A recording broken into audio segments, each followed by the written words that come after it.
नटखट चिड़िया की कहानी। सोनी चिड़िया बहुत नटखट थी। वह अपनी माँ पायल चिड़िया के साथ रहती थी।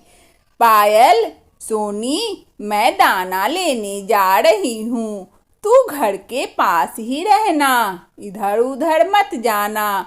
सोनी, अच्छा माँ, मैं यही पास में खेल रही हूँ। अगले दिन पायल चिड़िया घर पर ही बैठी थी। तभी उसका पड़ोसी कुटकुट कबूतर आया। कुटकुट, पायल बहन, तुम्हारी सोनी ने तो नाक में दम कर रखा है। पायल, क्या हुआ कुटकुट भाई?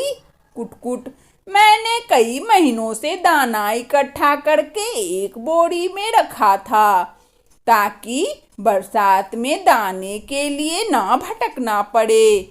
कल इसने मेरे जाने के बाद इस बोरी में चोंच से सुराख कर दिया, जिससे मेरा दोनों नीचे गिरता रहा और जंगल के सारे पशु पक्षी मेरा दाना खा गए।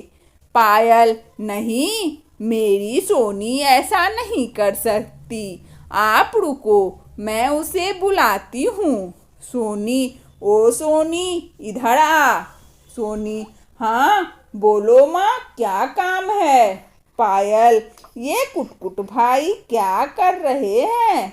तूने इसका दाना जंगल में बांट दिया। सोनी, माँ, मैंने कुछ नहीं किया, ये झूठ बोल रहे हैं। कुटकुट, एक तो चोरी, ऊपर से सीना जोड़ी। मेरे पास इस 10 चिड़िया है गवाही देने को। मैं तो इस मामले को जंगल की पंचायत में ले जाऊंगा, तब तुम दोनों को पता चलेगा। पायल, अरे कुटकुट भाई, इतनी सी बात है, क्यों बढ़ा रहे? तो ये लो, आप मेरा दाना ले जाओ।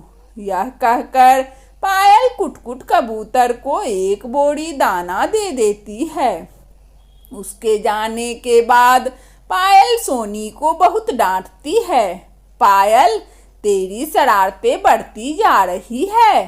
पहले भी तूने मिट्ठू तोते की सारी मिर्ची पानी में गिरा दी थी। तेरा कुछ इंतजाम करना ही पड़ेगा। सोनी, मुझे माफ कर दो माँ, मैं अब ऐसा नहीं करूँगी। पायल, सोच ले, अगर तूने अब शरारत की तो मैं तेरी शादी कालू कौवे से करा दूंगी। यह सुनकर सोनी चिड़िया डर जाती है।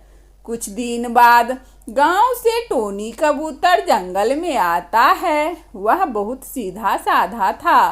सोनी चिड़िया को उसके बारे में पता लग जाता है। वह उसे परेशान करने की एक तरकीब सोचती है।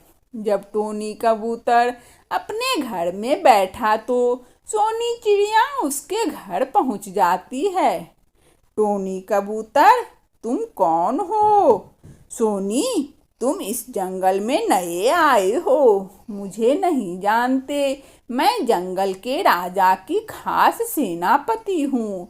इस जंगल में जो भी आता है उसे यहाँ रहने का किराया देना होता है। कल से जितना भी दाना लाओ उसका आधा राजमहल में जमा करा देना।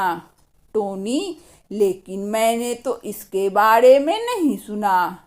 सोनी, जो जंगल का कानून नहीं मानते उन्हें जंगल की जेल में डाल देते हैं। अब बताओ, कर चुकाना है या जेल जाना है? टोनी, ठीक है, मैं कल जाकर आधा दाना राजमहल में जमा करा दूंगा। सोनी, नहीं, कल से हम खुद आकर ले जाएंगे। अगले दिन से सोनी चिड़िया हर दिन टोनी कबूतर से दाना लेकर अपने घर लाकर रख लेती थी।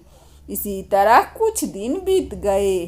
एक दिन टोनी कबूतर अपना घर छोड़कर जाने की तैयारी कर रहा था।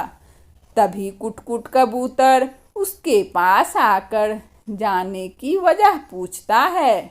टोनी कबूतर उसे सारी बात बता देता है। उसके बाद दोनों पायल चिड़िया के घर पहुंच जाते हैं और सोनी चिड़िया की शिकायत करते हैं। पायल, हे भगवान, समझ नहीं आता, इसका मैं क्या करूं? कुटकुट भाई, आप ही कोई रास्ता बताओ। कुटकुट बहन, तुम मेरी मानो तो उसकी शादी कर दो। शादी के बाद उसमें समझदारी आ जाएगी। पायल, ठीक है, आज ही कालू कौवे से इसकी शादी पक्की करती हूँ। कुटकुट, अरे बहन, वह तो एक नंबर का मक्कार है। इससे पहले भी 2 शादी कर चुका है और दोनों चिड़ियों को मार पीट कर घर से निकाल चुका है। पायल, हे भगवान, मुझे तो यह सब पता नहीं था। भाई, फिर आप ही कोई रिश्ता बताओ। कुटकुट, रिश्ता तो तुम्हारे सामने खड़ा यह टोनी कबूतर बहुत सीधा है। इसी से अपनी सोनी की शादी करा दो, बहुत सुखी रहेगी। कुछ दिन बाद सोनी चिड़िया और टोनी कबूतर की शादी हो जाती है। शादी के बाद सोनी चिड़िया टोनी से माफ़ी मांगती है और वह शरारत करना बंद कर देती है। वंदना स्टोरी चैनल में इस कहानी को सुनने के लिए आप सभी श्रोताओं को बहुत बहुत धन्यवाद। यदि हमारा कहानी अच्छा लगा हो तो कृपया लाइक और सब्सक्राइब अवश्य करें ताकि नोटिफिकेशन सबसे पहले आपको मिले। धन्यवाद।